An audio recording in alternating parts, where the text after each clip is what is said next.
BRICS nations put up a united front at the Rio summit, but the 10-nation grouping of emerging economies has come into Trump's crosshairs for extra tariffs. As India prepares to host the BRICS summit next year, what are the benefits of being a part of the grouping and what are the costs? We have a special interview with Brazil's ambassador to India up ahead.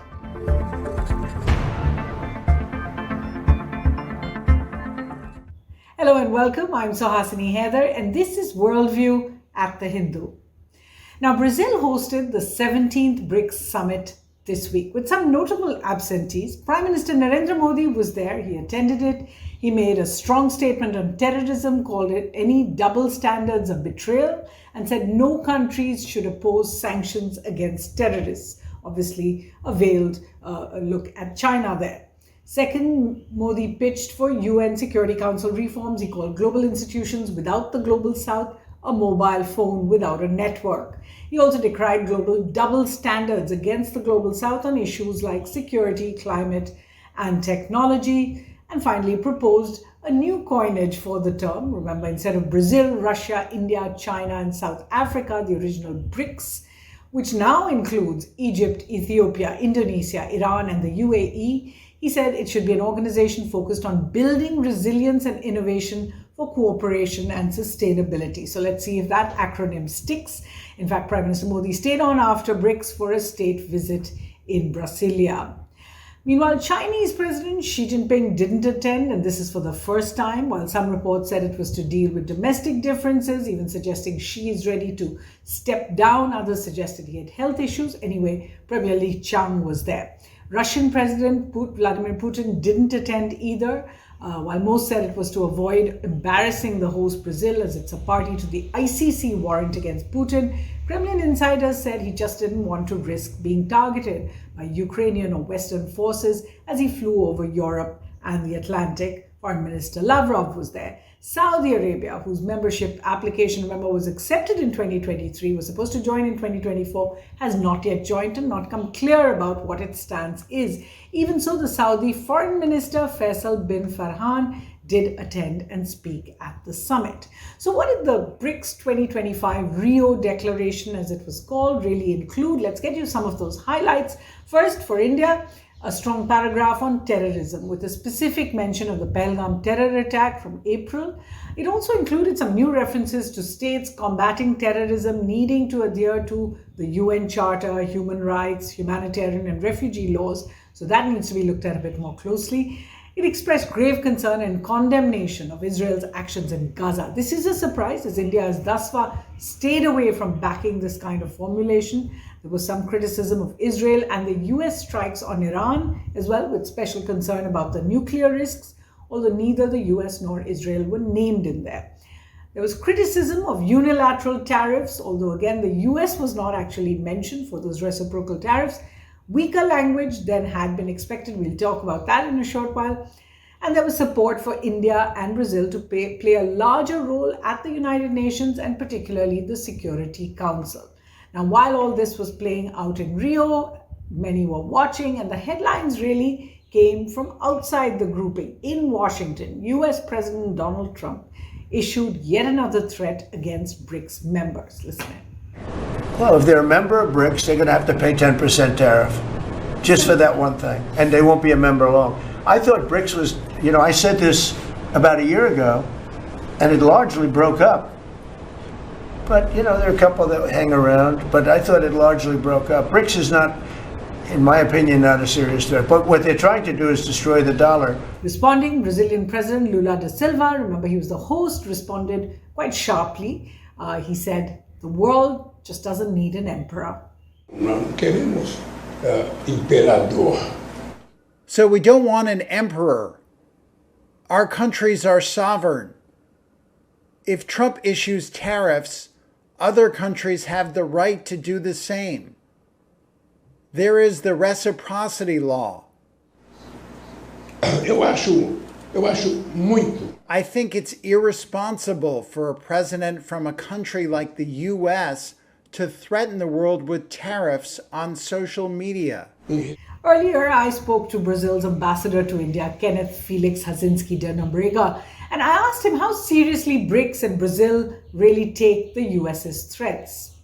If you have declarations of an important country like the United States about a BRICS currency, it's about something that does not exist, and we are not envisaging creating a BRICS currency in the foreseeable future. What we are envisaging is stimulating businesses of BRICS countries to adopt local currencies as an option of trade, of conducting trade. This is basically, this will be on a voluntary basis. And it's no novelty. I don't know if you're aware that within our Mercosur, which is our South America integration process, we have been having for more than 25 years the possibility of local currency trades among Mercosur countries. So this is really not a novelty. This is just one option more. So this is not a move against dollarization. It's just a move to offer more options. This is the idea. There seems to be many other differences within the BRICS grouping, especially after the influx of the new membership. Basic tensions between many of the member countries. Also, the lack of clarity on Saudi Arabia's membership. Do we have more clarity on just what kind of formation the BRICS is going to be? Can it be a cohesive group, given the differences within? I think that, as you know, I am a BRICS old-timer, but at the time that BRICS was composed of only 5 members. But in its DNA, BRICS has always focused on what unites diverse countries, because the 5 original members are already diverse countries. The focus was not on what we cannot do together. So I think this was the wisdom of BRICS leadership. So I think BRICS prepared itself for expansion in the sense that the acquis of BRICS has to do with accepting diversity and consensus building. Do you see BRICS in this particular summit pitching itself as a real contender, a challenger to the more established first world G7? You know, Brazil never saw BRICS as a challenge to G7, as a bloc established to oppose G7. We always saw a group that was sticking together to look for their converging, to advance their converging interests. If you see the BRICS, historical BRICS statements, you do not really identify language that could be considered anti-West. We have our interests, and they are there. We are not saying it's our interests against a group of countries, our interests.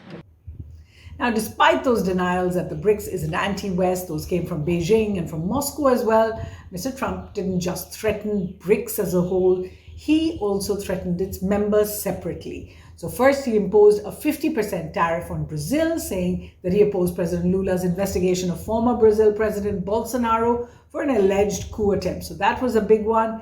Then he hit South Africa with 30% tariffs due to what he called trade imbalances, also some political issues over racial tensions there. Trump also said he's backing a US bill called the Sanctioning Russia Act of 2025. Now that seeks to place a whopping 500% tariffs on imports of oil and sanctioned Russian products. This would basically hurt India and China. Now, 80 senators have already signed that bill promoted by Lindsey Graham, a senator believed to be close to Trump. Last week in Washington, here's what External Affairs Minister Jay Shankar said. So we have been in touch with Senator Graham. The embassy, the ambassador has been in touch. I think our concerns and our interests on energy security have been made conversant to him. So we'll then have to cross that bridge when we come to it, if we come to it. Now, given that India will host the next BRICS summit in 2026, simply put, what are the costs and the benefits of India's membership of BRICS? On the minus side first, BRICS is often seen as over-controlled by China, as all other countries in that grouping have close political ties. India sometimes has to push to have its voice heard, especially on the issue of terrorism, cross-border terrorism in particular. Second, BRICS is set on a collision course with the US. And this is just as India is close to an FTA agreement. This could also impact India-US ties in the future, given the US is India's largest trading partner. And there's always this question of whether BRICS is pushing for de-dollarization, alternative currency arrangements as well. The third minus, as it grows bigger, BRICS, which in any case is seen as not a very cohesive grouping, brings in more internal conflict. India, China, UAE, Iran, Egypt, Ethiopia, they're all in the grouping now, and they all have sometimes competing interests. Fourth, with countries like Iran, Russia, China inside the grouping, India faces tough decisions on geopolitical issues like how to address Israel and Gaza. On Ukraine, remember, all BRICS countries have also stuck to their national positions, so not all on the same page. So what's on the bright side? What's on the plus side of BRICS for India? To begin with, India is a founder member of the grouping more than 20 years now, which has more than 30 countries wishing to apply. India is in a position, therefore, to mold the outcomes of BRICS more than perhaps other organizations. Second, with new members, BRICS now represents half the global population, around 40% of global GDP, and a quarter of all global trade. Third, BRICS promotes the interests of the global South, and this has become a key part of Indian foreign policy once again. Fourth, unlike SCO, India can engage with these global powers without having to engage with Pakistan, which always becomes a bit of a block. And the fifth, the BRICS-led new development bank, what's called the NDB, is now a source of influence for its development projects that it funds worldwide. So what's Worldview's take? With the G7 remaining a closed club of first world elites and the G20 just too large to take action, BRICS, with its focus on the developing world, on global justice, multilateral reform and representation, will always be much more aligned to India's interests. It's also a key part of India's balancing act in the world and increases New Delhi's range of influence, regardless, of course, of the threats now coming in from Trump. Time for some reading recommendations. And first off, please do read the BRICS Rio Declaration 2025. It's available online. You can Google it. For context, compare the paragraphs that you want to, like terrorism, representation, UNSC, with the 2024 Kazan statement. Also very interesting, the comparisons on speaking about tariffs. There's a book called Russia, BRICS and the Disruption of Global Order by Rachel Salzman. This is a new book. Or in the last few years, there's India's Moment, Changing Power Equations Around the World by Mohan Kumar.